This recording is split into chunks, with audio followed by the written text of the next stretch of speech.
पिछले दिनों में हमारा एक टॉपिक चल रहा था वॉल्स एंड गेट्स के ऊपर, दीवारों मीन्स शहरपनाह के ऊपर, शहरपनाह के ऊपर और फाटकों के ऊपर।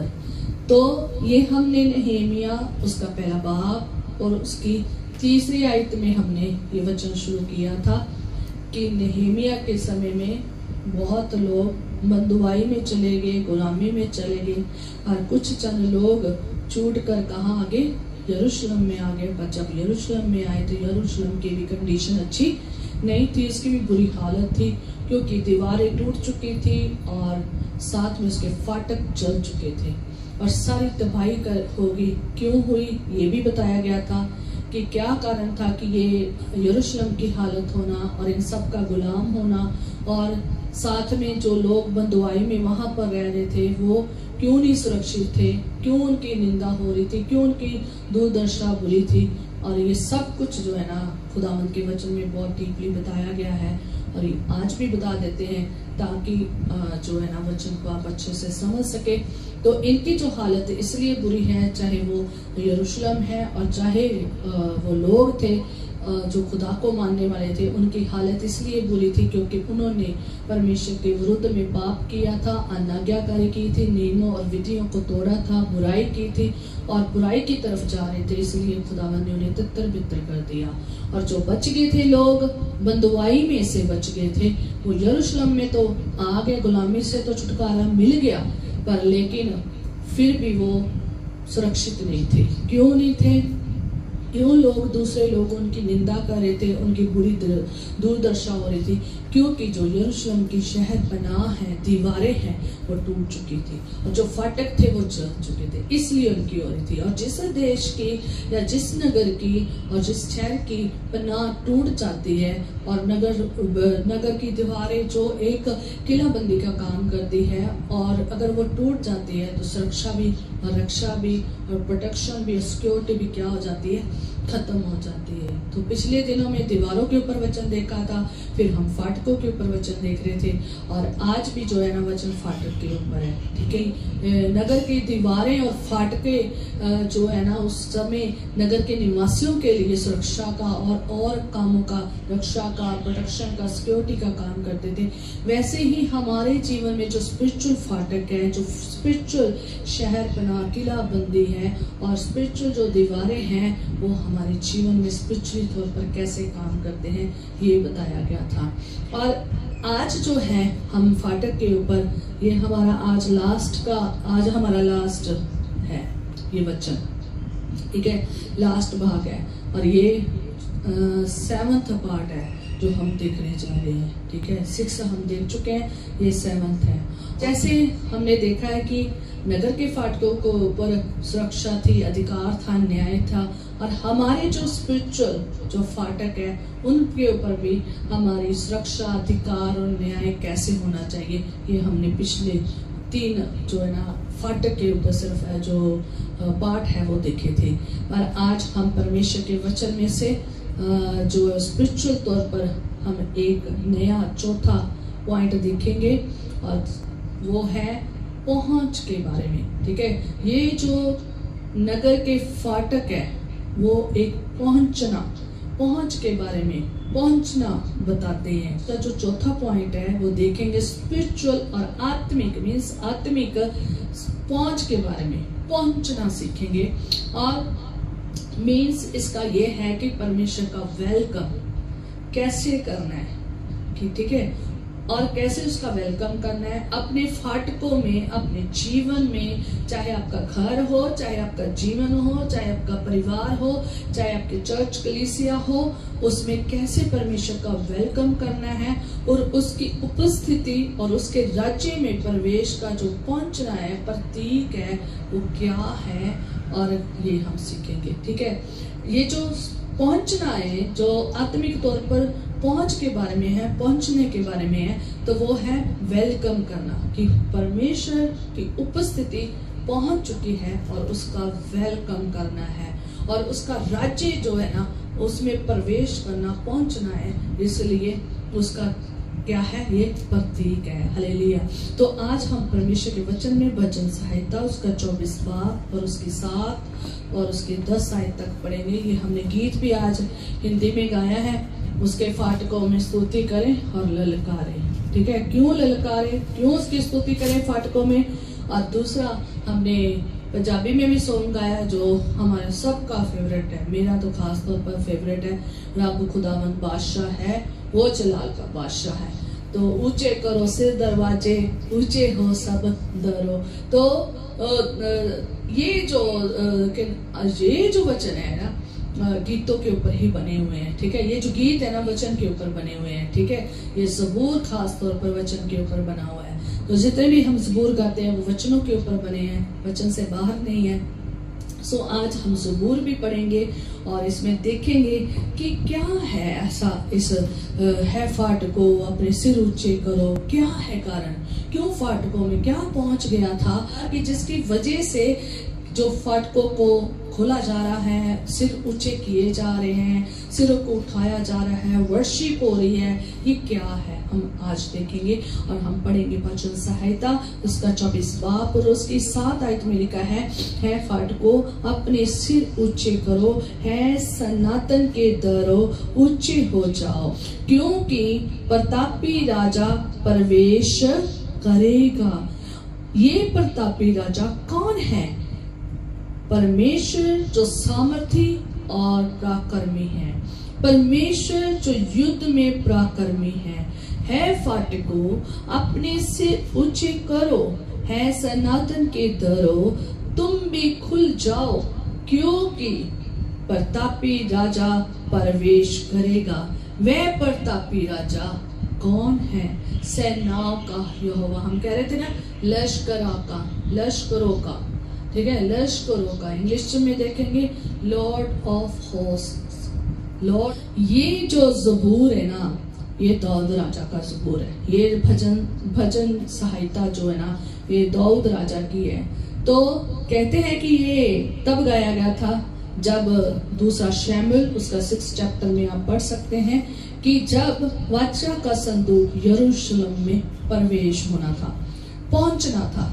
ठीक है, क्योंकि जो वाचा का संदूक था वो यरूशलेम में नहीं था। मैं वहां नहीं जाऊंगी क्यों नहीं था, क्या कारण था, ये नहीं मैं बताऊंगी, पर लेकिन ये बताऊंगी कि यरूशलेम में वाचा का संदूक काफी समय में नहीं था।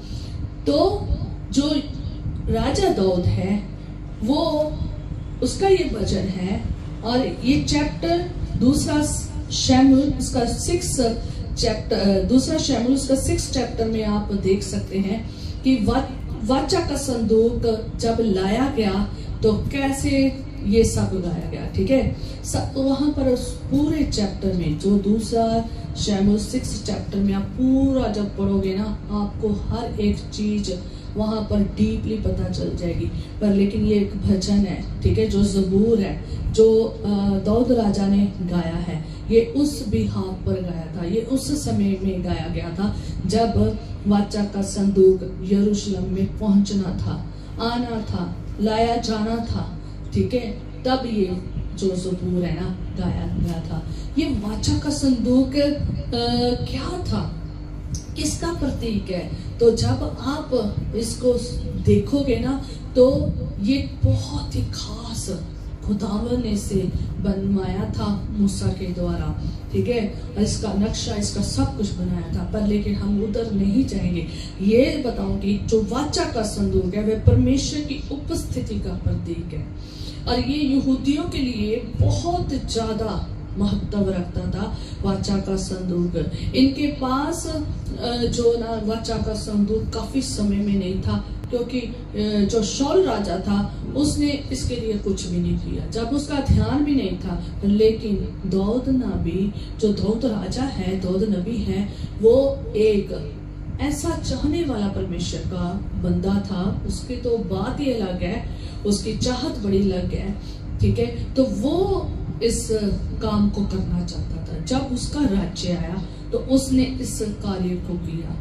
उसने सोचा हुआ था कि मैं परमेश्वर का जो वाचा का संदूक है ना, वो यरूशलेम में लेकर आना ही आना है। और वाचा का संदूक ये बताता है कि परमेश्वर की उपस्थिति है। जिस नगर में वाचा का संदूक होता था वहीं पर परमेश्वर की उपस्थिति होती थी, प्रतीक बताया जाता है। ठीक है, तो और क्या हुआ कि दाऊद ने खुशी से, चाहत से वाचा के संदूक को यरूशलेम में लाने के लिए ये गीत गाया। बहुत खुश था वो। जिस दिन ये वाचा का संदूक पहुंचना था तो उस दिन वो बहुत खुश था, वो बहुत आनंदित था।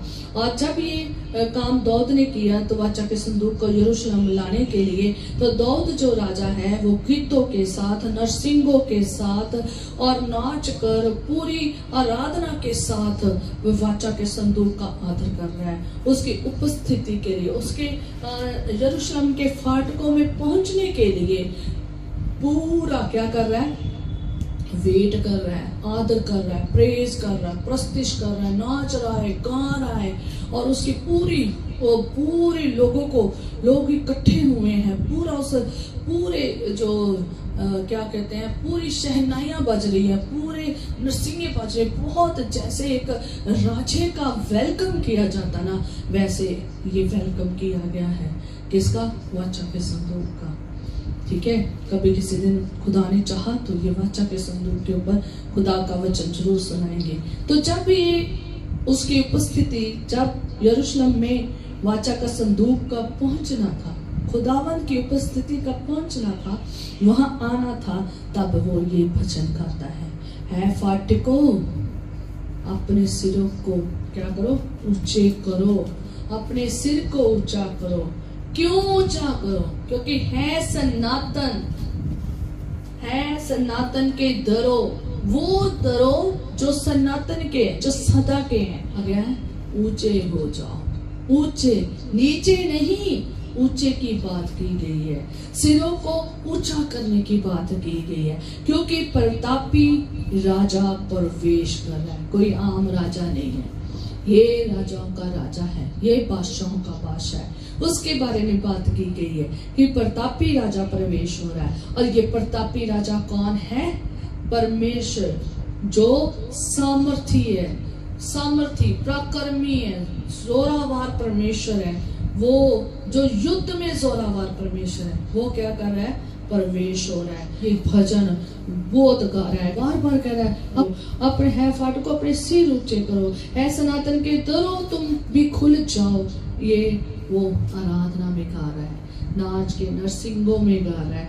और उसकी पूरी टीम और उसका सारा, ये सब जोशों में लगे हुए हैं गीत गाने में। ये वो आराधना कर रहा है और कहता है क्योंकि प्रतापी राजा प्रवेश करेगा। क्या करेगा? प्रतापी राजा यरूशलेम में प्रवेश करेगा, उसकी उपस्थिति, वो पहुंच रहा है, इसलिए खुल जाओ, कोई फाटक बंद ना रहे। सारे फाटकों को कह रहा है कि खुल जाओ, सबको कह रहा है सिर को उठाओ, सबको कह रहा है कि सारे सनातन के जो द्वार है, जो सदा के जो द्वार है, वो भी खुल जाओ। अपने सिरों को भी ऊंचा करो, अपने सिर को नीवा ना करो, इनको बंद, अपने फाटकों को बंद ना करो। कहता वह प्रतापी राजा कौन है? बार बार प्रतापी राजा कह रहा है। कितनी वो परमेश्वर की महिमा कह रहा है। कहता वह सेनाओं का यहोवा है। कौन? सेनाओं का यहोवा, लॉर्ड ऑफ होस्ट। वो लश्करों का खुदा है, वो सेनाओं का यहोवा है। वो परमेश्वर क्या कर रहा है? एंटर हो रहा है, पहुंच रहा है। कहाँ? यरूशलेम में। याद रखें, राजा दाऊद ने ये अपने स्पिरिचुअल फाटकों को भी, जो सनातन के फाटक है, उनको भी कहा है ऊंचा होने के लिए। अपने दिल के फाटक को भी उसने इतना खोल दिया। आप उसके वहां पर देख सकते हैं कि उसने कैसे प्रेज की।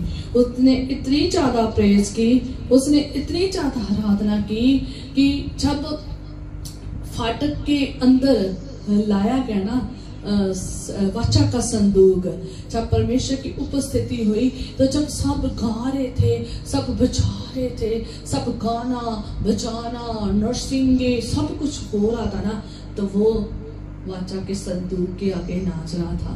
वो इतना नाचा, सारी प्रजा उसे देख रही थी, सारी रानियां उसे देख रही थी, उसकी सारी रानियां उसे देख रही थी, और उसकी सारी दासियां देख रही थी कि राजा कैसे नाच रहा है। सब उसे देख रहे थे, सारी प्रजा, याजक, सब लोग, हर पर्सन जो भी यरूशलेम में था, छोटे से लेकर बड़े तक, वो सब इस जश्न में, जश्न था आने का, वेलकम था, एक राजे का वेलकम कर रहे हैं, और एक उसकी उपस्थिति के लिए, उसके पहुंचने के लिए सारे तैयार बैठे हैं, नाच रहे हैं, गा रहे हैं, पुचका रहे हैं। और राजा दाऊद इतना मगन हो गया कि उसके तन के कपड़े भी उतर गए, और एक राजा इतना शून्य हो गया। मैंने नहीं कभी किसी को देखा कि कोई राजा इतना शून्य हो जाए, उस राजा के लिए जो कहाँ बैठा है, स्वर्ग में, जो सारी पृथ्वी को और पूरी कायनात को चला रहा है, जो सनातन का परमेश्वर है, जो सदा का अवधि परमेश्वर है, और जिसने सब कुछ रचा है, जो सृष्टि का करता है, वो राजा आ रहा है। उसकी महिमा के लिए राजा दाऊद इतनी महिमा कर रहा था कि वो एक राजा होकर, क्या होकर, एक राजा होकर उसकी प्रेज कर रहा है। आज अगर किसी को राजे का मिल जाए ना, तो वो नीचे अपने सिंहासन से भी नीचे जल्दी उतरेगा, जल्दी कहीं सिंहासन पर भी नहीं उतरेगा, इधर उधर भी नहीं जाएगा, फाटकों के पास भी नहीं जाएगा। घमंडी हो जाता है लोगों को, इतना ऊंचा हो जाते हैं। तो आज बहुत सारे लोग थोड़ी सी उनको आदर, महिमा, अच्छा कहना शुरू कर देते हैं, पर लोग क्या करना शुरू कर देते हैं, घमंड। और वो ऐसा जैसा नजारा हम यहाँ देखते हैं वो नहीं करते। तो जो राजा दाऊद है ना, तो वो तो भाई पूरा वेलकम कर रहा है और पूरी प्रजा को कह रहा है। और याद आपको मैं सच में बताऊं, उस दिन उसने पूरी प्रजा को कुछ खास खाने को भी दिया था, आप वहां पढ़ सकते हैं। उसने पूरा जश्न किया है, उसने इतना बड़ा जश्न, जैसे हम किसी के आने का जश्न करते हैं, जैसे हम किसी दूल्हे का जश्न करते हैं, जैसे हम अपने प्रोग्राम में किसी स्पेशल का ऑनर करते हैं, उससे ज्यादा राजा दाऊद ने खुदावंद के बादशाह के संदूक का आदर किया, खुदा का क्या किया, आदर किया है, इज्जत मान बख्शा है, परस्तिश की, आराधना की, स्तुति की, प्रशंसा की, और अपने फाटक भी हृदय के खोल दिए, अपने जीवन के भी फाटक खोल दिए। उसने कहीं से भी क्या नहीं की, वो नहीं की, कंजूसी नहीं की कि हाय मैं राजा हूँ और मुझे प्रजा क्या कहेगी, मेरी रानियां क्या कहेंगी, मेरे नीचे सेना क्या कहेगी, मेरे अधिकारी क्या कहेंगे, मेरे वजीर क्या कहेंगे, मेरे सब इतने क्या कहेंगे, मैं एक राजा होकर ऐसे कर रहा हूँ। तो मैं कहती हूँ पूरी जिंदगी में, पूरी दुनिया में, और कभी आज तक ऐसा हुआ नहीं है जैसा नाच, जैसी प्रशंसा और जैसा वेलकम किसने किया है, राजा दाऊद ने किया। वो शून्य हो गया, उस राजा के सामने क्या हो गया, शून्य हो गया, अधीनगी में आ गया, वो पूरा अधीन हो गया। वो अपने राज मुकुट को और उसने अपने राजा के पद को भी ज्यादा जरूरी नहीं समझा, किसके आगे, खुदावन के आगे, खुदावन के आगे। उसने उस राजा की क्या की है, प्रशंसा की है, महिमा की है। और याद और ऐसे उसने अपने भी द्वार खोले हैं, अपने यरूशलेम के भी सारे राज्य के भी द्वार खोले हैं, उस अपने यरूशलेम नगर के भी सारे द्वार खोले हैं, अपने सारे लोगों को भी कहा है कि तुम सारे द्वार खोलो।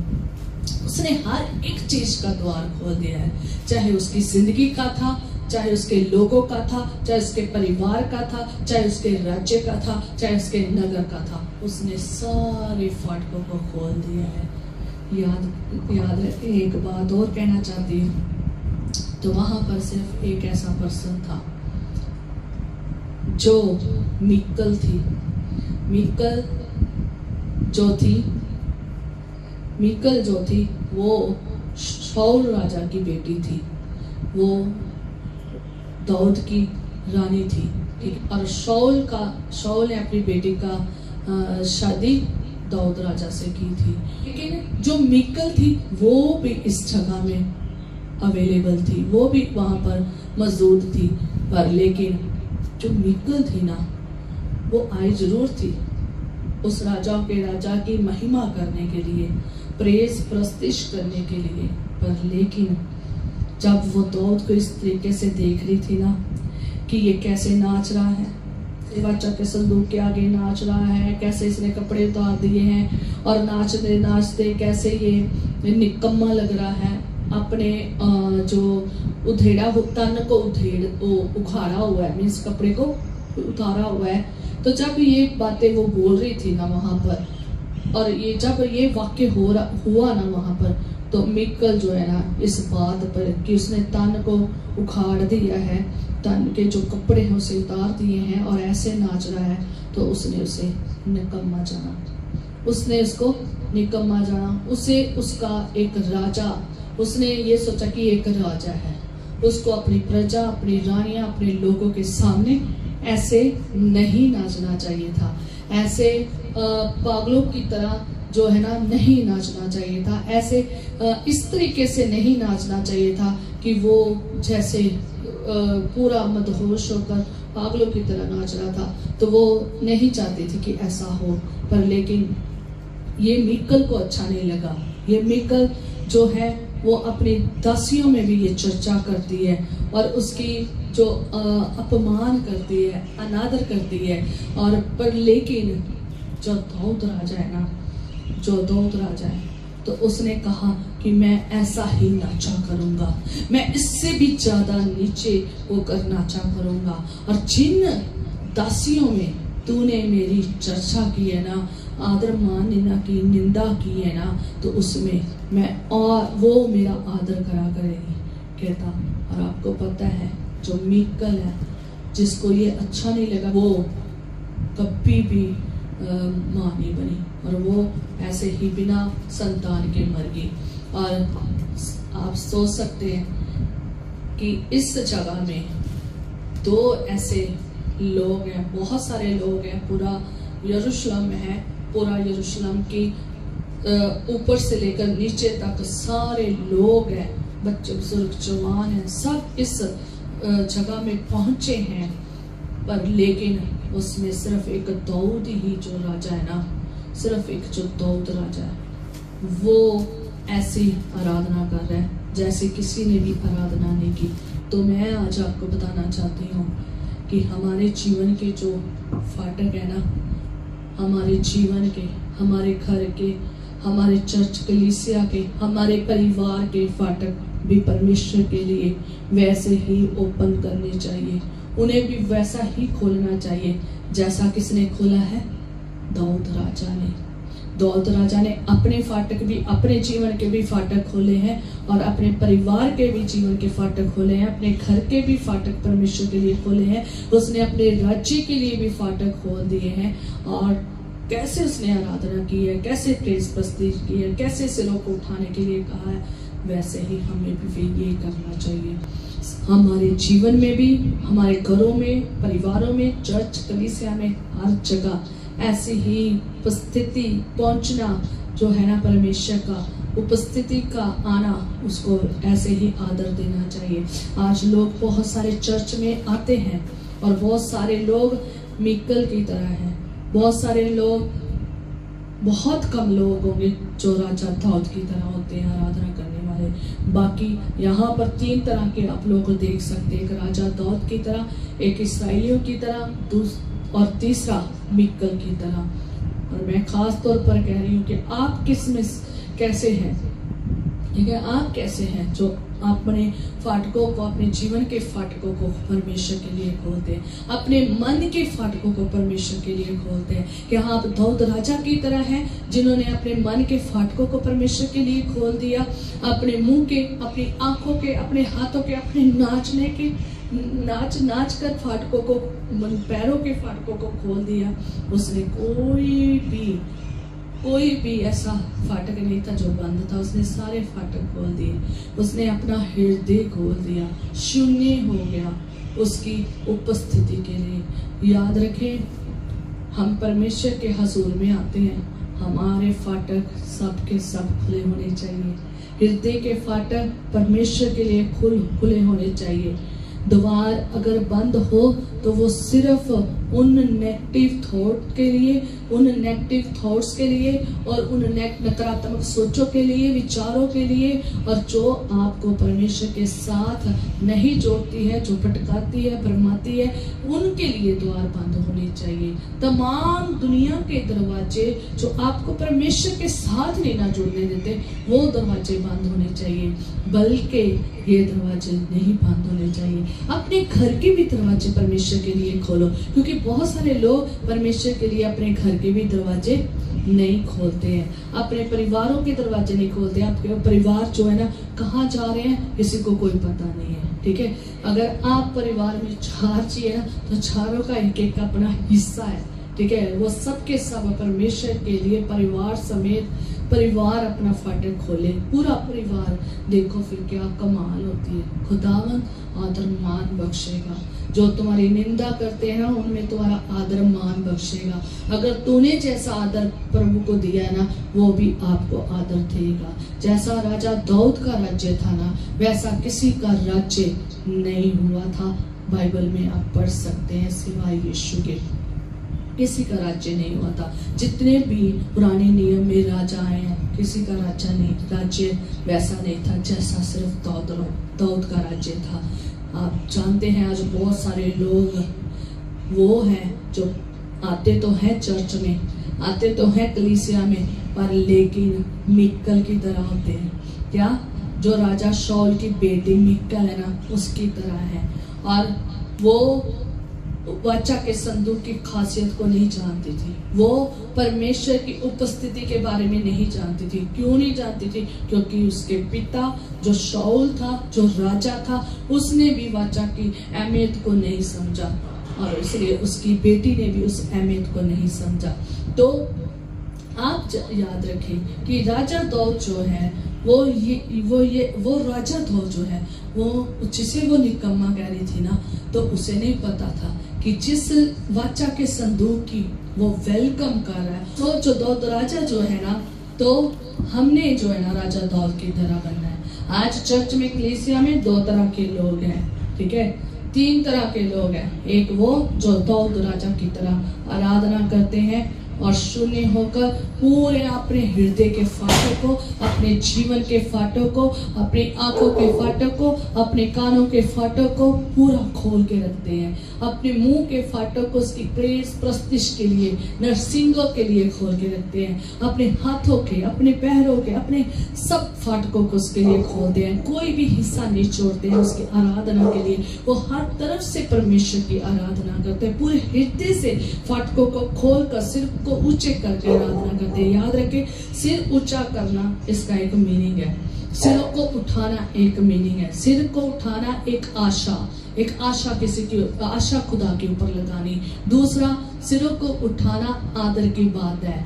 जो सिर को झुकाना है, एक खास तौर पर जब हम दुनिया में देखते हैं कोई सिर झुकाता है, तो वो 2 तरह का सिर झुकाना होता है। एक किसी का आदर के लिए, और एक तब सिर झुकाया जाता है जब हम अनादर में होते हैं, जब हमने कोई गलत काम कर रही होता है, जब हम कोई गुलामी में होते हैं, या फिर कोई ऐसी चीज में होते हैं कि सिर को क्या करना पड़ता है, सिर को झुकाना पड़ता है। शर्मिंदगी में सिर को झुकाना पड़ता है। यहाँ पर दाऊद राजा यही कह रहा है, शर्मिंदा होने की जरूरत नहीं है। अब आशा लगाएं, अब उसकी उपस्थिति आ गई है, वो पहुंच चुका है, इसलिए वो आ रहा है। अपने फाटकों को खोले, अब अपने सिरों को उठा ले। अब आपको शर्मिंदा, अब आपको निकम्मा होने की जरूरत नहीं है। अब हमें क्या करना है? उस प्रतापी राजा को देखना है जिस पर हमारी आशा है, उसकी तरफ देखना है जो सब कुछ करने वाला परमेश्वर, जो महाप्रतापी परमेश्वर है, जो सेनाओं का यहोवा परमेश्वर है। उसे कह रहा है, उसके लिए कह रहा, सिर उठाओ, सिर को ऊंचा करो। अब झुकने की जरूरत नहीं है। झुकना जो है ना खुदा के आगे, वो भी अलग बात है, पर लेकिन ये लोग सिर को झुकाते थे इसलिए क्योंकि ये निकम्मे और अनादर की वजह से, निकम्मेपन की वजह से, अनादर की वजह से अनादर हो रहा था, इसलिए ये इन्होंने सिर झुकाया। पर लेकिन आज दूसरे लोग उस तरह के हैं जो सारे इस उपस्थिति में वेलकम के लिए, परमेश्वर वाचा के संदूक के वेलकम के लिए, खुदा के वेलकम के लिए इकट्ठे तो हुए हैं, सारे इकट्ठे तो हुए हैं। प्रेस, प्रस्तिश, वाजे बाजे सब गा रहे हैं, बजा रहे हैं, आराधना तो कर रहे हैं, पर लेकिन कुछ लोग इस प्रकार के भी हैं। वो बहुत अच्छी बात है कि खुदावन में इस प्रकार वेलकम करने आए हैं। अगर आप राजा दाऊद की तरह करने आए वो तो सबसे बेस्ट है। और दूसरा, अगर आप बाकी जो लोग मंडली के थे, राज्य के थे, रानियां थी, वेलकम करने आए हैं, तो वो बहुत अच्छी बात है कि आप उसके लिए, उसके इस काम के लिए क्या हुए हैं, अवेलेबल हुए हैं, उसके हजूर में आए हैं, उसकी आराधना के लिए आए हैं, उसका आदर करने के लिए आए हैं। वो पहुंच रहा है, उसका वेलकम करने के लिए आए हैं, उसकी उपस्थिति का वेलकम करने के लिए आए हैं। और पर लेकिन जो मीकल है, कई लोग मीकल की तरह हैं, चर्च में तो आते हैं, थोड़ा बहुत हिस्सा तो लेते हैं, दाऊद की तरह तो नहीं महिमा वो करते, पर लेकिन जो दाऊद की तरह महिमा कर रहे होते हैं, चिल्ला चिल्ला कर, नाच नाच कर, गा गा कर, पूरे मगन होकर, तो मीकल जैसे उनके क्या करते हैं, उनकी विरोधता करते हैं, उनको निकम्मा कहते हैं, ठीक है, उनका अनादर करते हैं। और जो उनके बीच में लड़कियां, जिसे मीकल के साथ दासियां थी ना, जो थी रानियां, उनके बीच में, दासियों के बीच में उसने क्या की थी, निंदा की थी। तो जैसे आज भी बहुत सारे लोग चर्च में हैं, कलीसिया में हैं, जो ऐसे ही मीकल की तरह दूसरों को निंदा करते हैं। ओ इसका गाना कैसा है, ओ इसका बजाना कैसा है, ओ ये कैसा, इसको आता नहीं है कुछ, ये ऐसे खड़ा हो गया, ये हो गया, उसके ऊपर बहुत सारे तर्क वितर्क करते हैं। और याद रखें, अगर आप मीकल जैसा जीवन लेकर अगर आए हैं, सिर्फ अगर आप परफॉर्मेंस देखने के लिए आए हैं, अगर आप चर्च में मीकल की तरह परफॉर्मेंस और चर्च में सिर्फ चर्च को अटेंड करने के लिए आए हैं, पर लेकिन उसकी उपस्थिति में दाऊद की तरह महिमा करने नहीं आए, दाऊद की तरह आराधना करने नहीं आए, दाऊद की तरह शून्य नहीं होने आए, सिरों को खुशी से, आनंद से सिरों को खुशी से उठाने नहीं आए हैं, और फाट को खोलने नहीं आए हैं, और ना अपने घर को, ना अपने जीवन को, और ना आप गा रहे हैं, ना बजा रहे हैं, ना कुछ भी नहीं खुदावंद के लिए कर रहे हैं ना, तो याद रखें मीकल एक आशीष से खो गई थी। क्या थी? संतान की आशीष, ठीक है, संतान की आशीष नहीं उन्हें मिली। हमारी भी कई बार आशीषें इसलिए रुक जाती है क्योंकि हमने कहीं ना कहीं चर्चेस में, कलीसिया में, सेवकाई में ऐसी आराधना नहीं करते हैं, और ऐसी निकम्मी बातें और ऐसी अनादर की बातें, ऐसी तुच्छ बातें करते हैं, जिसकी वजह से क्या होता है, हम अपनी आशीष से खो लेते हैं। पर जो आशीष ले जाते हैं ना, दाऊद जैसे आशीष ले जाते हैं। और परमेश्वर, अगर उसने राजा हो गया, अपने आप को इतना शून्य कर लिया ना, तो उसने परमेश्वर के लिए ऐसा हृदय रखा है ना, पूरा हृदय से किया ना, तो वो परमेश्वर भी उनके राज्य में कभी भी किसी भी चीज की और किसी भी तरह की हार नहीं होने देता, उन्हें भी अनादर नहीं होने देता, उन्हें आदर बख्शता है। आप राजा दाऊद को देख सकते हैं। इसलिए आज हमने किसके तरह बनना है? दाऊद की तरह, दाऊद की तरह बनना है, मीकल नहीं बनना है, मीकल जैसा नहीं बनना है। वो परमेश्वर का जो वचन है वो हमें यही सिखाता है कि हमने अपना हृदय परमेश्वर के लिए दाऊद राजा की तरह खोलना है। अपना घर, अपना नगर, अपना देश, अपना शहर, अपना परिवार, सब कुछ परमेश्वर के लिए फाटकों को खोल देना है। आज बहुत सारे लोग चर्च में आते हैं, उनके मुंह के फाटक परमेश्वर की आराधना के लिए नहीं खुलते, उनके कानों के फाटक परमेश्वर के वचन सुनने के लिए नहीं खुलते, और ना ही उनके हृदय के फाटक परमेश्वर के लिए खुलते हैं। और जीवन के जो फाटक है ना, वो उन्होंने बंद किए हुए हैं, जिसकी वजह से आज वो आशीष को खो रहे हैं, मीकल की तरह आज आशीष को खो रहे हैं। प्रकाशित वाक्य 3 उसकी 20 में परमेश्वर का वचन कहता है, एक मैं द्वार पर खड़ा हुआ खटखटाता हूँ, यदि कोई मेरा शब्द सुनकर द्वार खोले खोलेगा तो मैं उसके पास भीतर आकर उसके साथ भोजन करूंगा और वह मेरे साथ। हालेलुया। कहता वह मेरे साथ। आप 21 आयत में पढ़ोगे और इसमें बड़ा अच्छा लिखा हुआ है। तो परमेश्वर का वचन प्रकाशित वाक्य 3 और उसके 20 में यीशु नासरी जो कह रहे हैं कि देख मैं तेरे द्वार पर क्या हूँ, खड़ा हूँ और खटखटा रहा हूँ। खटखटा रहा है। आज भी बहुत सारे लोग जो मसीह में आ तो गए हैं, खुदावंद उनके द्वार पर खड़ा है, खटखटा रहा है, पर लेकिन आज लोगों ने अपने हृदय के द्वार क्या कर दिए, बंद। अपने मन के द्वारों को क्या कर दिया है, बंद। अगर उन्होंने खोले हैं तो चौड़े रास्ते के लिए खोले हैं, अगर उन्होंने खोले हैं संसार की अभिलाषाओं के लिए खोले हैं, अगर उन्होंने खोले हैं शारीरिक अभिलाषाओं के लिए खोले, अगर उन्हें खोले हैं अपने कामों के लिए खोले, पर लेकिन उन्होंने परमेश्वर के लिए नहीं खोले। इसलिए वो बंद दरवाजों के पास कौन खड़ा है, यीशु नासरी खड़ा है। और यीशु नासरी आज भी उन बंद दरवाजों के ऊपर खटखटा रहा है, द्वार पर खड़ा हुआ खटखटाता है। यदि कोई मेरा शब्द सुनकर द्वार खोलेगा। आज बहुत सारे लोग कानों के फाटक को बंद किया हुआ है, यीशु खटखटाई जा रहे हैं। ना तो वो दिल का दरवाजा खोल रहे हैं, ना तो वो मन का दरवाजा खोल रहे हैं, और ना अपने कानों का दरवाजा खोल रहे हैं। वो सुनना ही नहीं चाहते, क्योंकि उन्हें पता है हम सुनेंगे तो हमें फिर किस तरीके से बनना पड़ेगा, खुदावंद के वचन के अनुसार चलना पड़ेगा। इसलिए सुनना नहीं चाहते। वो ये बातों को वो वहीं पर बंद कर देते हैं। अगर सुन भी लेते हैं, इस कान से सुनते दूसरे कानों से निकाल देते हैं। ये याद रखें, खुदावंद का शब्द जरूर सुनो। यीशु मसीह कहता है कि अगर कोई मेरा शब्द सुनकर खोलेगा। आज लोग शब्द नहीं सुन रहे हैं, आज लोग वचन सुन नहीं रहे, आज वो खटखटाने को सुन नहीं रहे हैं। बार बार उनके हृदय में वचन बार बार आ रहा है कि बदल जाओ, मन को फिरा लो।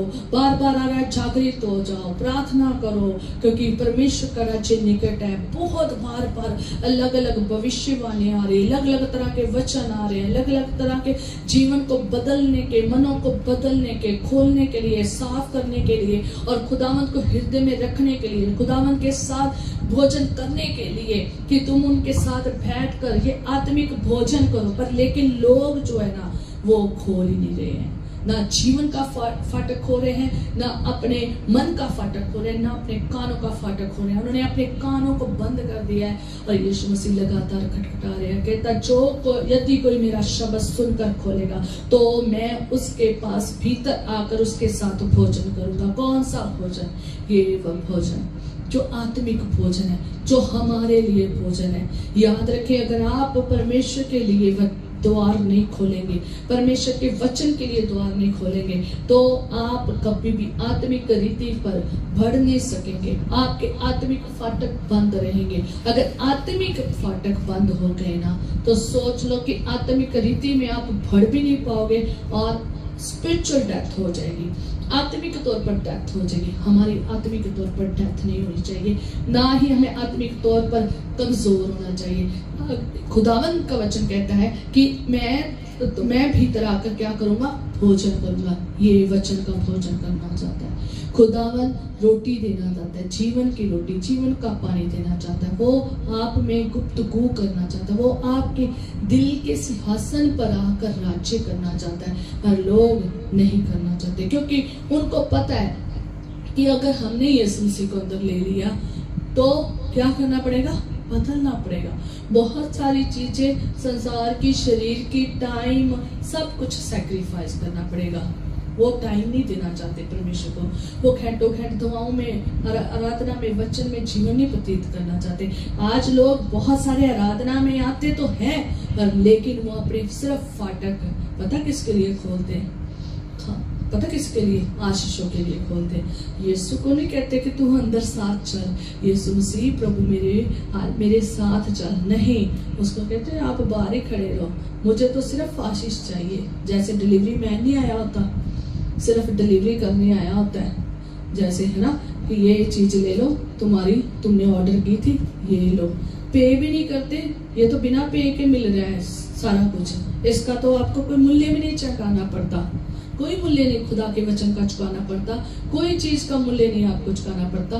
पर लेकिन आज वो क्या है, यही उन्होंने सिलसिला पकड़ा हुआ है कि बस सामान दे दो तो हम ले लेते हैं और आप जाओ। आज बहुत सारे लोगों को जो चीजें ऑर्डर की है ना यीशु मसीह के पास, वो ऑर्डर की हुई चीजें तो ले लेते हैं पर यीशु को बाहर रहने देते हैं। अगर आप ऐसे व्यवहार के साथ आए हैं तो ये व्यवहार अच्छा नहीं है। आप आशीष देने वाले यीशु को अपने जीवन में, उस दिल के फाटकों, उस जीवन के फाटकों, घर के फाटकों, परिवार के फाटकों खोलें ताकि वो आपके घर में आए, ताकि आपके वो परिवार में आए, ताकि वो आपके जीवन में आए, ताकि वो अपने आपके चर्च में आए और सबको क्या करके जाए, आशीषित करके जाए, रूहानी तौर पर भी और जिस्मानी तौर पर भी। ये है आशीष। आज बहुत सारे लोग अपने घर का भी फाटक नहीं परमेश्वर के लिए खोलते। ना खोलेंगे, इतना ज्यादा घंटे दुआ, पास्टर आएगा, फिर पूरी कलीसिया आएगी, इतने लोग आ जाएंगे, पास्टर आएगा, पास्टर के साथ उनका परिवार आएगा, इतने लोग आएंगे, उनका खाना बनाना पड़ेगा, इतना टाइम देना पड़ेगा और उनके लिए ये करना पड़ेगा, फिर पूरा खलारा पड़ जाएगा, इतना टाइम चले जाएगा, इतनी मनी चली जाएगी, इतना ये हो जाएगा। बहुत डीपली इतना सोच लेते हैं पर ये नहीं जानते कि परमेश्वर का हमारे घर में एंटर होना, उपस्थित होना, वेलकम करना कितना जरूरी है। कहता धन्य, कहता क्या ही वो धन्य क्या है, पैर है जो परमेश्वर का सुसमाचार लेकर आते हैं। परमेश्वर के लोग धन्य हैं जो आपके पास सुसमाचार लेकर आते हैं, सुसमाचार लेकर आते हैं। इसलिए आज बहुत सारे लोग ऐसे कई चीजों में खुदावंद को एंटर नहीं होने देते, अपने परिवार में नहीं एंटर होने देते, इसलिए उनके लोगों के परिवार जो है ना क्या हो रहे हैं, बर्बाद हो रहे हैं और नष्ट हो रहे हैं। इसलिए परमेश्वर आपको यही चाहता है कि आप उसको अपने जीवन में क्या करें, एंटर करें। हालेलुया। नगर के फाटक है वो शक्ति का प्रतीक है।